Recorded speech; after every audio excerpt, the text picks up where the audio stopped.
Commander Hyunwoo Park stood in the Great Hall of the Galactic Council building. The massive dome stretched high above him, filled with floating platforms where alien representatives sat. Each platform held a different species from across the galaxy. Some looked like giant insects, others like living crystals, and some like walking trees. The air buzzed with hundreds of different languages being translated by machines. Hyunwoo felt very small in this place. He wore his best Earth uniform, but it looked simple next to the fancy clothes and armor of the other delegates. Behind him stood 3 other humans, the entire Earth delegation. It was not much compared to the hundreds of aliens around them. The Valkyrie ambassador floated on a platform made of pure crystal. Her body looked like a tall human woman, but her skin was blue and seemed to glow with inner light. Her eyes had no pupils, just swirling silver energy. When she spoke, her voice carried across the entire hall without any machine to help it. "Fellow beings of the galaxy," the Valkyrie said, "we gather today to discuss a serious threat to our peaceful way of life. The humans of Earth have shown themselves to be dangerous and unpredictable. They fight wars among themselves constantly. They destroy their own planet without thinking. They are too violent to be trusted with the technology and knowledge we have shared with other species." A murmur went through the crowd. Many alien heads nodded in agreement. Hyunwoo felt his heart sink. Earth had only joined the galactic community 50 years ago. They had tried so hard to prove themselves worthy of acceptance. The Zephyrian delegate stood up next. Zephyrians looked like tall, thin humans, but with silver skin and no hair. Their ships could travel faster than any human vessel. The delegate's voice was cold and mechanical. "The humans still use chemical rockets," he said with disgust. "Their fastest ships take months to travel between star systems. Our children build better. Spacecraft as toys. How can we trust beings who are so far behind the rest of us? They would only slow down our progress." More aliens agreed. The Thornax representative roared his approval. Thornax were large, bear-like creatures covered in thick brown fur. They were known as great warriors, but even they looked down on human military technology. "Human soldiers are weak," the Thornax growled. "They need machines to help them breathe on other worlds. They cannot survive in space without thick suits. They break bones from impacts that would not even hurt a Thornax child. How can such fragile beings help defend the galaxy?" Even the peaceful Lyrians spoke against Earth. Lyrians looked like tall, graceful elves with green skin and large eyes. They were known for their kindness and wisdom, but their delegate shook her head sadly when she spoke. "Humans are too unpredictable," she said in her musical voice. "They make decisions based on emotions instead of logic. They cannot be trusted to follow galactic law. Yesterday they are friends. Today they are enemies. Tomorrow who knows? We cannot build a stable civilization with such unstable partners." Hyunwoo tried to speak, but the Valkyrie ambassador raised her hand for silence. "The motion is before the Council. All in favor of declaring humanity a Class D restricted species, banned from all trade routes and military alliances." Lights began flashing across the dome as each delegate voted. Green lights meant yes, red lights meant no. Hyunwoo watched in horror as green light after green light appeared. The Zephyrians voted yes. The Thornax voted yes. Even the Lyrians voted yes. Only 3 red lights appeared in the entire dome. 3 species out of 850 voted to support humanity. The final count appeared in the air above them, 847 to 3. The Valkyrie ambassador smiled, showing teeth like perfect white crystals. "The motion passes. Effective immediately, humans are banned from all galactic trade routes. Human ships are restricted to their home system. No human may serve in galactic military forces. No human may access galactic databases or communication networks. Perhaps in a few thousand years, when your species learns civilization, we might reconsider. Until then, stay in your little corner of the galaxy where you belong." Security guards that looked like walking metal statues moved toward the human delegation. Hyunwoo felt anger burning in his chest, but he kept his face calm. He would not give these aliens the satisfaction of seeing him lose control. As they were escorted from The Hall Admiral So Young Kim received a message on her communication device. She read it quickly, then showed it to Hyunwoo. The message was simple. Operation Lazarus is approved. Show them what humans are really capable of. Outside the building, the human delegates climbed into their simple transport ship. It looked like a metal box with engines compared to the beautiful alien ships around it. Captain Ji-Ho Lee was waiting for them in the pilot's seat. "How did it go?" he asked, though he already knew from their faces. "As badly as we expected," Hyunwoo replied. "Maybe worse." So Young Kim activated her secure communicator. "This is Admiral Kim to all human vessels. Execute Protocol 7. Repeat. Execute Protocol 7. On the view screen they could see the UES Indomitable waiting for them. It was humanity's largest warship, but it looked small and simple next to the massive alien vessels in orbit. Lieutenant Haejin Cho was on the bridge, quietly uploading new navigation data to the ship's computers. The coordinates he entered did not exist in any galactic star chart. Captain Lee started the engines and headed toward their ship. As they flew away from the council building, Hyunwoo looked back at the gleaming city below. The aliens thought they had just solved a problem by getting rid of the troublesome humans. They had no idea they had just made the biggest mistake in galactic history. "Sir," Haejin reported over the comm, "all ships are ready. The fleet is waiting for your orders." So Young Kim smiled for the first time that day. It was not a kind smile. "Tell them to begin Phase 1. It's time to show the galaxy what humans are really made of." The transport docked with the Indomitable, and the human delegates quickly made their way to the bridge. Around them, the ship came alive with activity.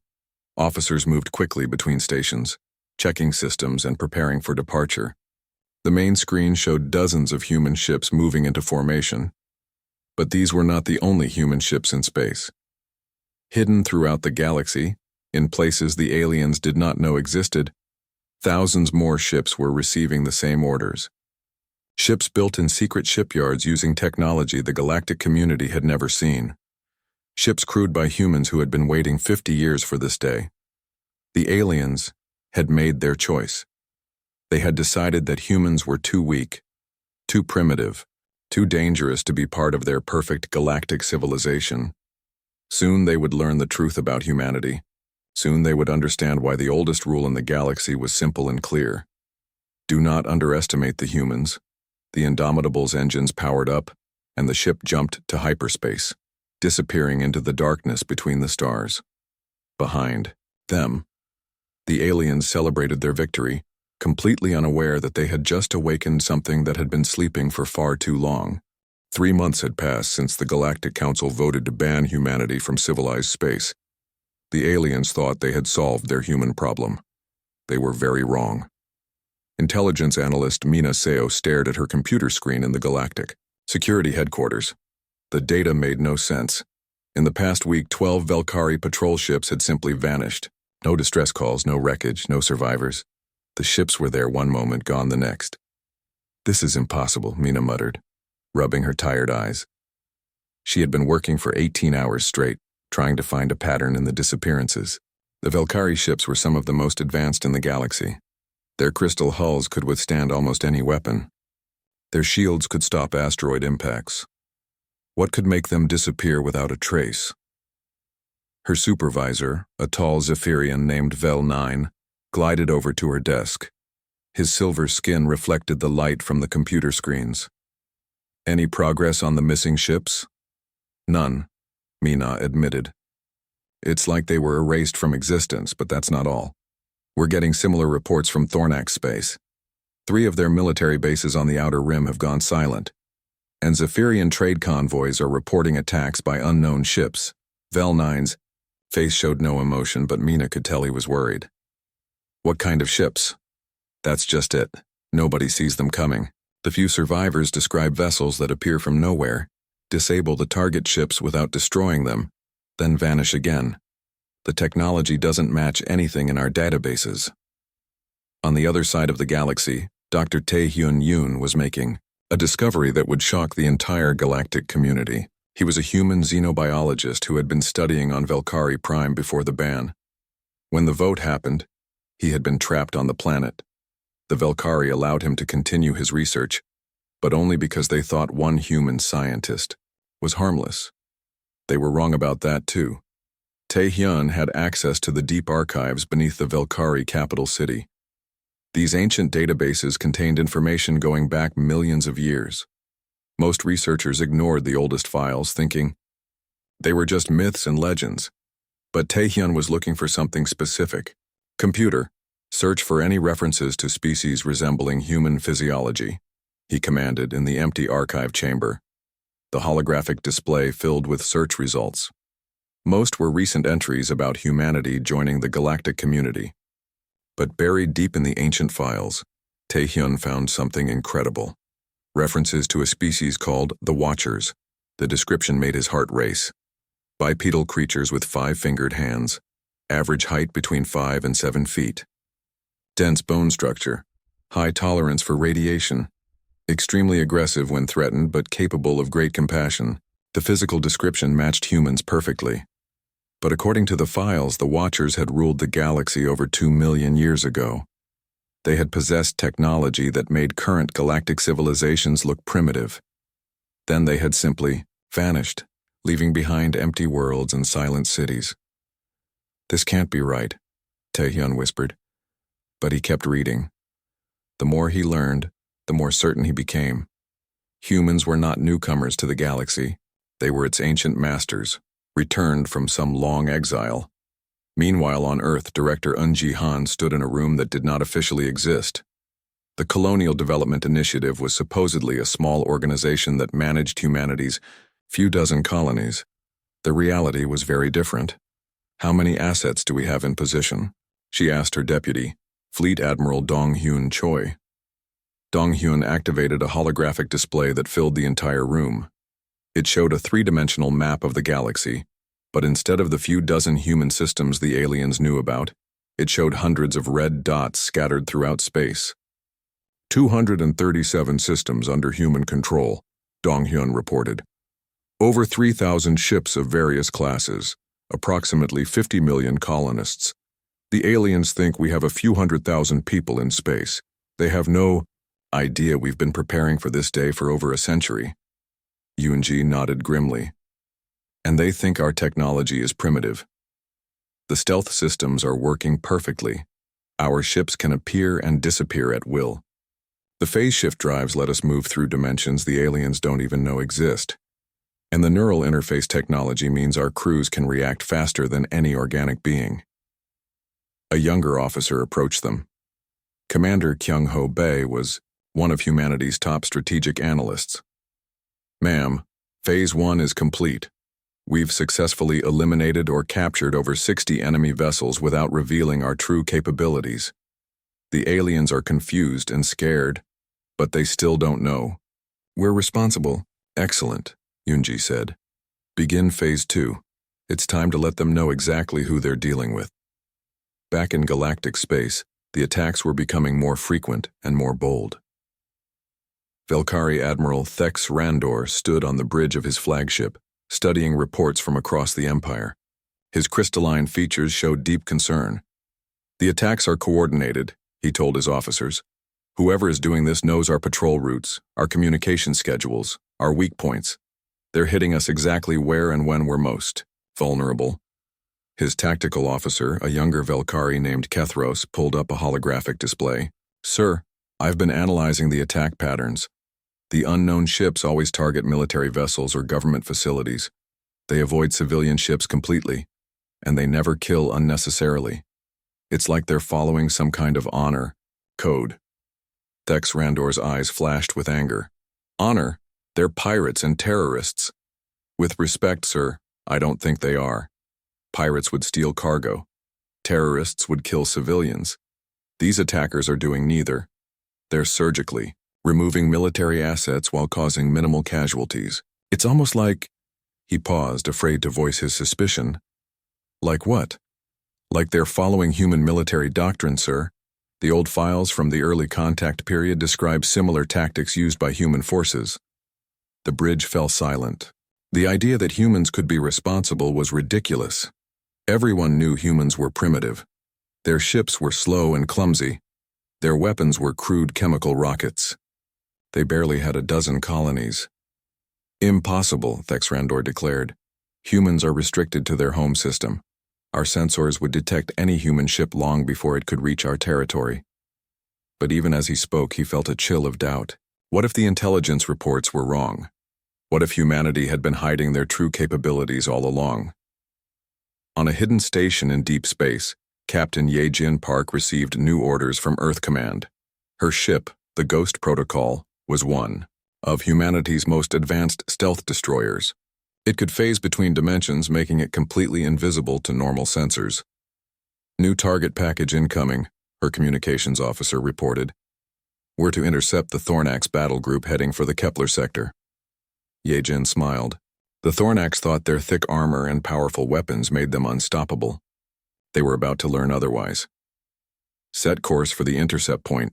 Phase drive to full stealth. Let's show these aliens what human engineering can really do.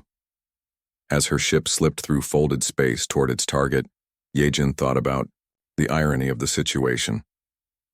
For 50 years, humanity had played the role of the grateful newcomers. They had accepted insults and condescension from species who thought they were superior. They had pretended their technology was primitive, while secretly building the most advanced fleet in galactic history. The aliens had made their choice when they voted to exclude humanity from civilized space. Now they would learn the consequences of that decision. They would discover that the species they had dismissed as primitive savages were actually their technological superiors in every way that mattered. The hunt was just beginning, and humanity was no longer hiding in the shadows. The greatest military force in galactic history was heading toward Earth. 500 Velkari crystal ships led the fleet, their hulls gleaming like diamonds in the darkness of space. Behind them came 300 Zephyrian star cruisers, silver, and fast as lightning.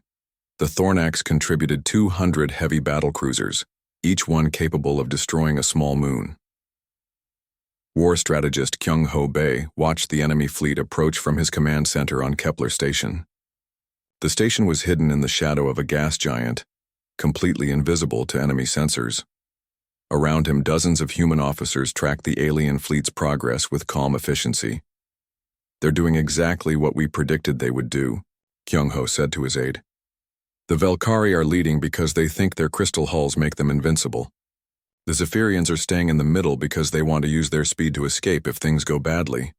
And the Thornax are bringing up the rear because they think this will be an easy fight. Admiral In-Ho Jung appeared on the main communication screen. He was commanding the defense of the Sol system from his flagship, hidden in the asteroid belt between Mars and Jupiter. All human ships are in position, he reported. The enemy has no idea what's waiting for them.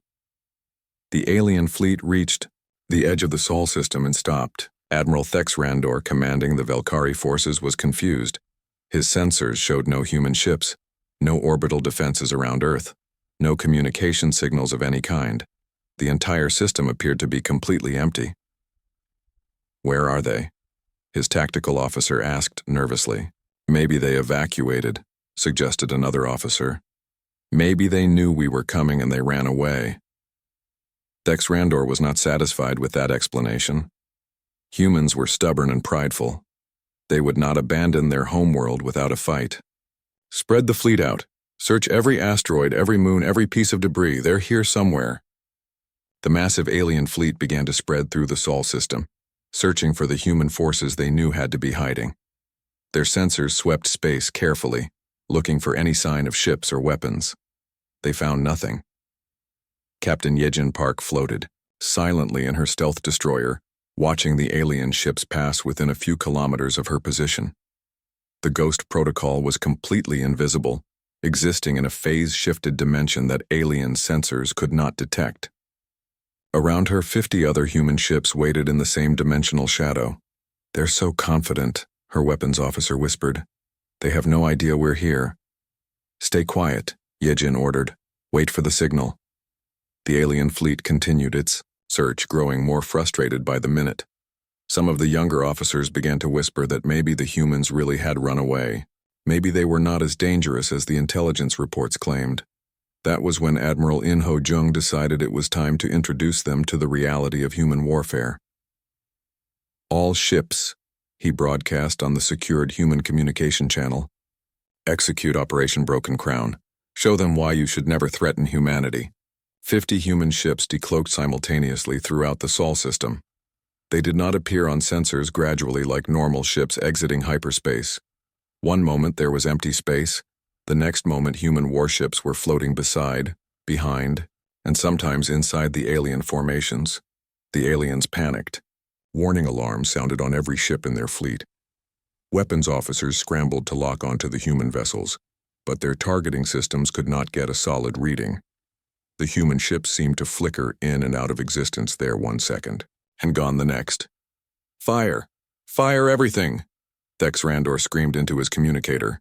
The alien fleet opened fire with everything they had. Crystal energy beams from the Velkari ships, plasma torpedoes from the Zephyrian cruisers, and massive projectile weapons from the Thornax battleships. Space lit up with weapons fire as 1,000 alien guns tried to hit 50 human ships. They hit nothing. The human ships danced between the enemy fire like ghosts, moving in ways that should have been impossible. They would appear long enough to fire a few shots, then vanish back into their dimensional hiding place before the aliens could respond. But the human weapons hit with devastating accuracy. Each shot was perfectly placed to disable rather than destroy. Alien ships found their engines shut down, their weapon systems offline, their life support systems failing. One by one, the mighty alien warships became helpless metal coffins floating in space. Cyber warfare specialist Bo-Ra Kim worked frantically at her station aboard the human command ship. Her job was to turn the aliens' own technology against them. For decades, human agents had been quietly placing hidden programs in galactic computer networks. Now those programs activated all at once. Alien ships found their navigation systems giving false readings. Their weapons targeting computers began firing at their own allies. Their communication systems were flooded with fake orders and conflicting information. The carefully coordinated alien fleet became a confused mob of ships shooting at shadows. Their AI systems are completely compromised, Bo-Ra reported with satisfaction. They're fighting their own computers as much as they're fighting us. The battle was not really a battle at all. It was a lesson in human superiority. The aliens had better armor, stronger shields, and more powerful weapons. But they were fighting an enemy that existed partially outside normal space-time, using technology they did not understand and could not counter. Within 2 hours, the entire alien fleet was disabled. Not destroyed, captured. Every alien ship was intact, its crew alive but helpless. It was a mercy the aliens would not have shown Earth, and everyone in the system knew it. Admiral In Ho Jung opened a communication channel to the alien fleet. His image appeared on every enemy ship's main screen. He was a small middle-aged human in a simple gray uniform, but his presence filled the screens with quiet authority. "Welcome to Sol," he said calmly. "You came here to exterminate us, to wipe humanity from the galaxy, because you thought we were too primitive to deserve existence. We're going to teach you why that was the worst mistake in galactic history." Thexa Randor tried to respond, but his communication systems were under human control. He could only listen as the human admiral continued.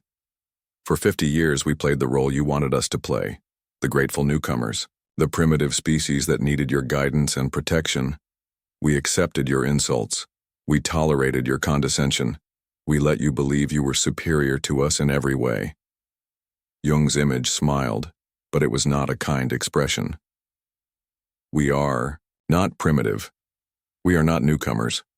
And we are certainly not inferior to you. What you see around you is just a tiny fraction of human capabilities. We have technology you cannot imagine, weapons you cannot understand, and a reach across the galaxy that you never suspected." The alien crews stared at their screens in horror as the implications sank in. If humans had been hiding this level of technology for decades, what else were they hiding? How many human ships were really out there? How many human colonies existed? In secret? "Your fleets are defeated," Jung continued. "Your homeworlds are defenseless.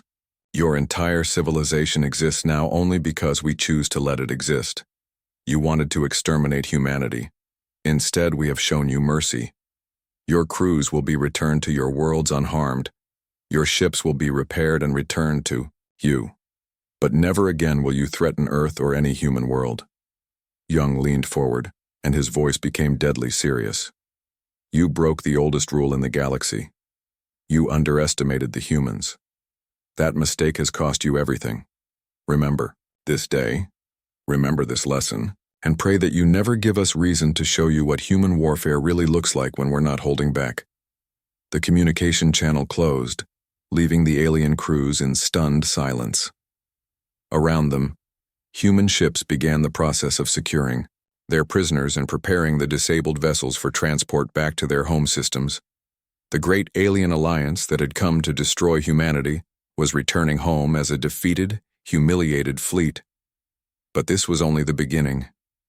News of the Sol system battle would spread across the galaxy within days. Every species would learn that humanity was not what they appeared to be. The galaxy was about to discover that the species they had dismissed as primitive savages were actually the most dangerous predators in known space. And somewhere in the depths of space, ancient machines were awakening, responding to signals they had not received for 2 million years. The Watchers were returning, and the galaxy would never be the same. The galaxy was in chaos. News of humanity's victory at Sol had spread faster than hyperspace travel. Every species was asking the same question: who were the humans really? Chief Archaeologist Seung-Min Na thought he had found the answer, and it terrified him. He stood in his laboratory on the research station orbiting Proxima Centauri, surrounded by artifacts captured from disabled alien ships. But these were not ordinary artifacts. Hidden in the deepest data crystals of the Valkyrie flagship, he had found files that changed everything humanity thought they knew about themselves. Professor Young-hee. "Oh," he called to his colleague, "you need to see this immediately." Young-hee hurried over from her workstation. She was humanity's leading expert on galactic history, but what Seung-min showed her made no sense according to everything she had studied. "These data crystals contain records going back over 2 million years, Seung-min explained, his voice shaking with excitement and fear. "And according to the Valkyrie archives, humans didn't just recently achieve spaceflight. We once ruled the entire galaxy." The holographic display showed an ancient star map. Thousands of systems were marked with symbols that looked remarkably similar to human writing. Trade routes connected every corner of known space.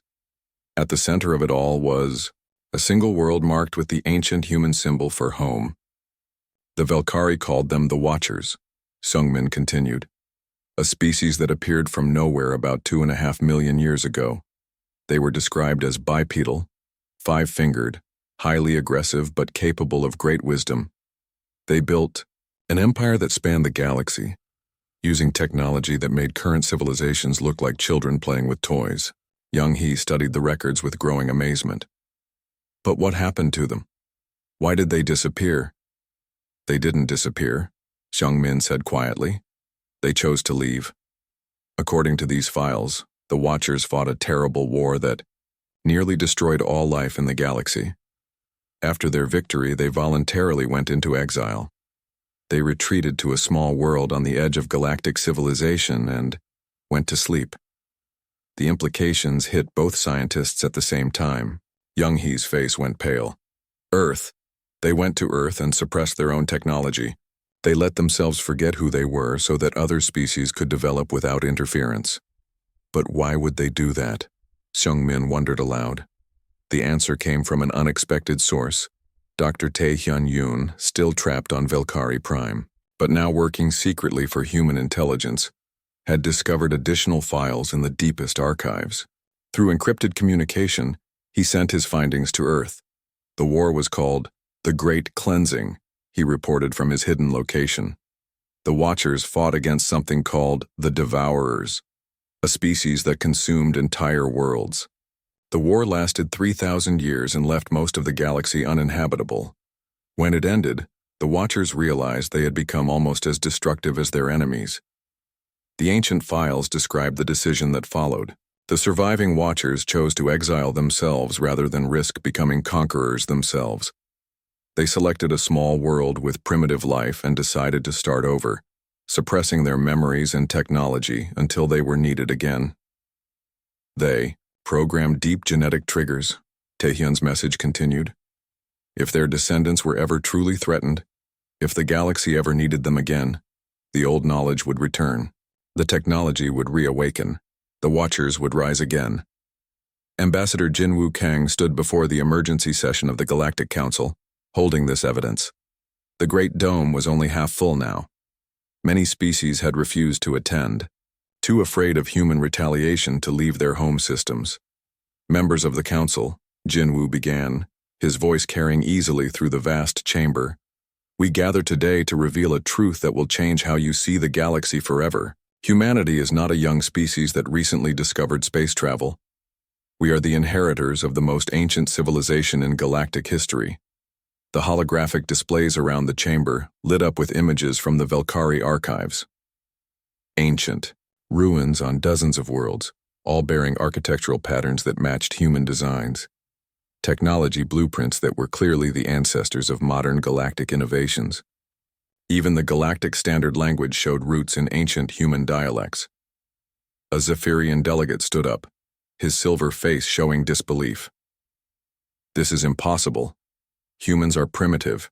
We have seen their technology. It is crude and simple. Is it? Jinwoo asked. You have seen what we chose to show you. But consider this. Your fastest ships use drives based on principles discovered by human scientists millions of years ago. Your crystal technology comes from human crystal growing techniques.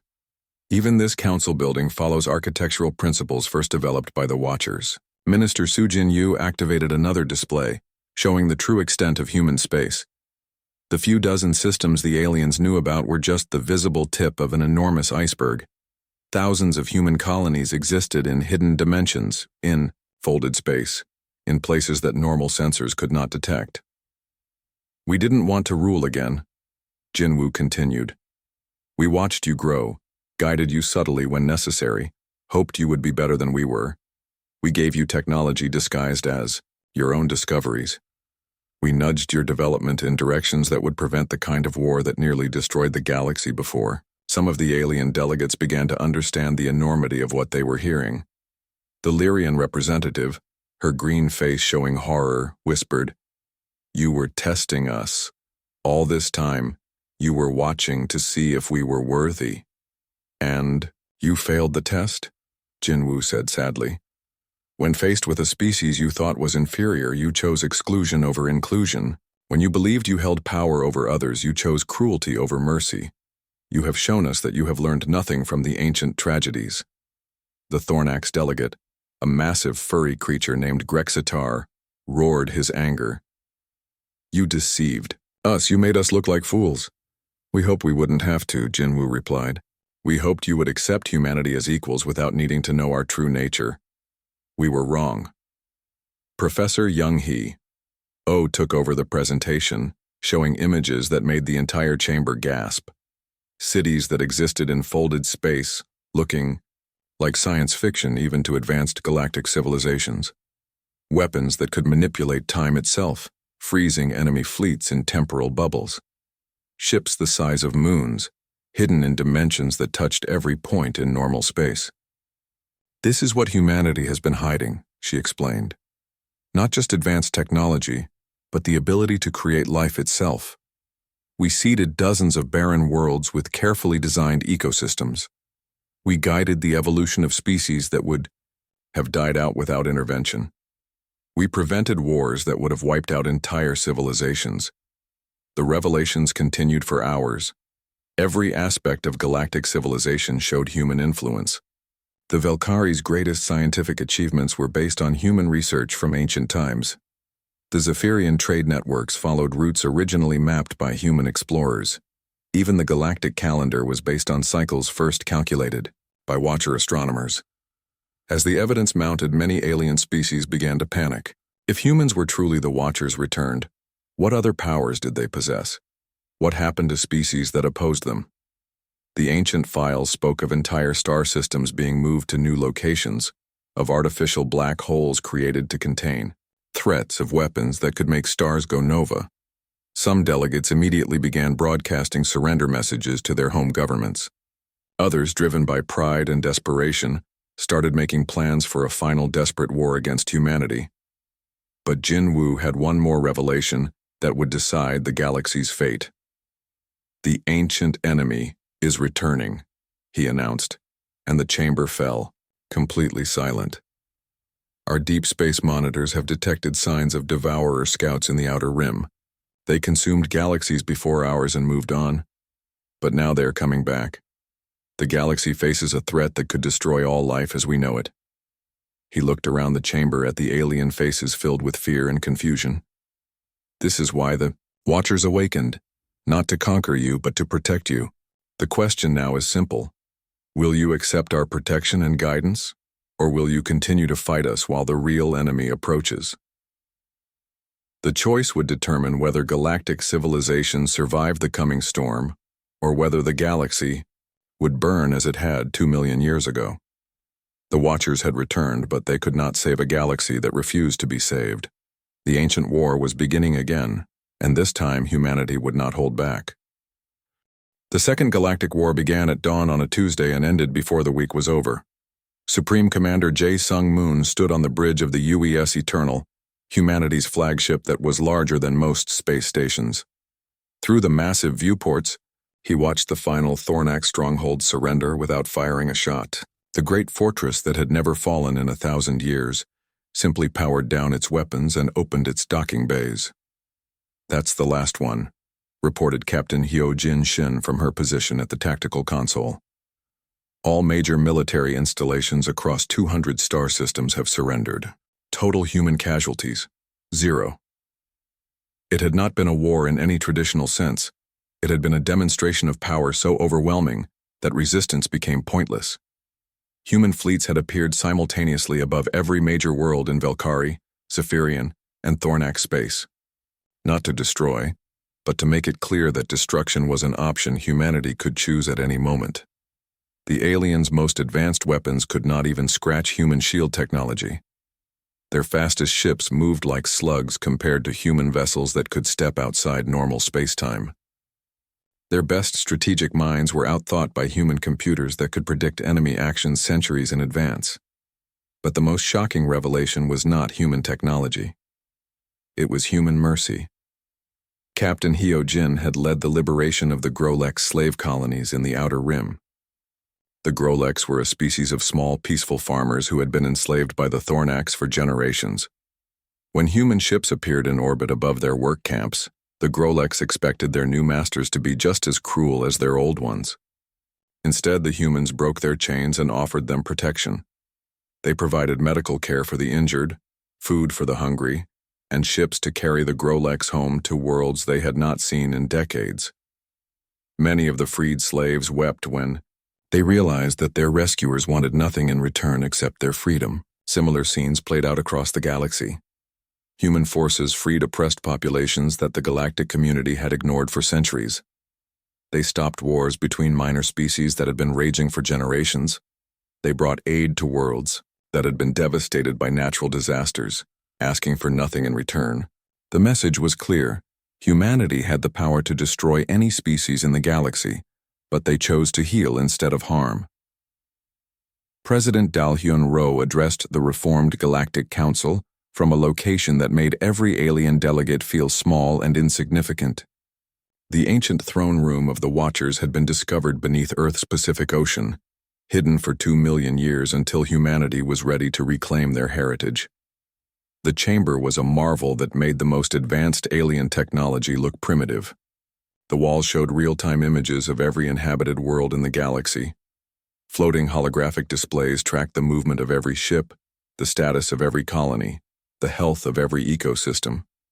It was as if the room existed at the center of galactic civilization, monitoring and protecting everything. "Fellow beings of the galaxy," President Ro began, her words transmitted to every world simultaneously through communication networks that transcended normal space. "We gather at a moment of great change. The old order, built on fear and competition, has ended. A new age begins today.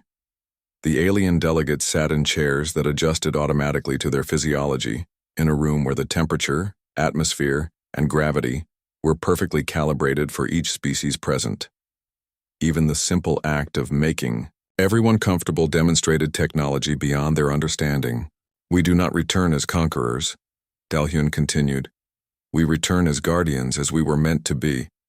The mistake we made 2 million years ago was believing that power meant the right to control others. We have learned better. Power means the responsibility to protect others." She gestured to the displays around the chamber, showing human fleets moving through the galaxy. But these ships were not invading or occupying. They were building hospitals, schools, and research stations. They were cleaning up polluted worlds and restoring damaged ecosystems. They were teaching younger species technologies that would improve their lives. "The galaxy faces a new threat," Dalhyun announced, and the displays changed to show images that made several delegates gasp in horror. Dark shapes moving between distant stars, worlds stripped bare of all life. Space itself seemed to recoil from their presence. "The Devourers have returned to our galaxy. They consumed civilizations in other galactic clusters, and now they come here, following the traces of ancient battles. They will arrive within 50 years, and when they do, every living thing in this galaxy will be at risk." The alien delegates looked at each other with growing fear. The Devourers were myths from the oldest stories, creatures of pure hunger that left nothing behind them but empty space. Alone, no species in this galaxy could survive their coming, Dalhyun said. "United under human protection, we can not only survive, but drive them back into the void where they belong. But this unity requires trust. It requires acceptance that humanity leads not because we desire power, but because we have the knowledge and strength to protect you all." The Velkari delegate, a young female named Silandra, who had replaced the disgraced Thexarandor, stood up nervously. "What guarantees do we have? How do we know you will not become tyrants once you have total power?" Dalhyun smiled, and suddenly every delegate could see themselves as children. Not visually, but somehow they could feel their younger selves, their innocence, their hopes for the future. It was the gentlest possible demonstration of human psychic abilities. "Because we have already had total power," she replied. "For 2 million years we watched you grow. We could have conquered you at any time, enslaved you, destroyed you. Instead, we guided you toward the light. We helped you discover technologies that improved your lives. We prevented wars that would have set you back millennia. We asked for nothing in return except that you learn to be better than we once were." The demonstration ended, and the delegates found themselves back in their adult minds. But the memory of that gentle touch remained, proof that humanity could have dominated their thoughts completely if they had chosen to. "The old rule still stands," Dalhyun continued. "Never underestimate any species, human or otherwise. Every being has value. Every culture has wisdom to offer. Every world deserves protection.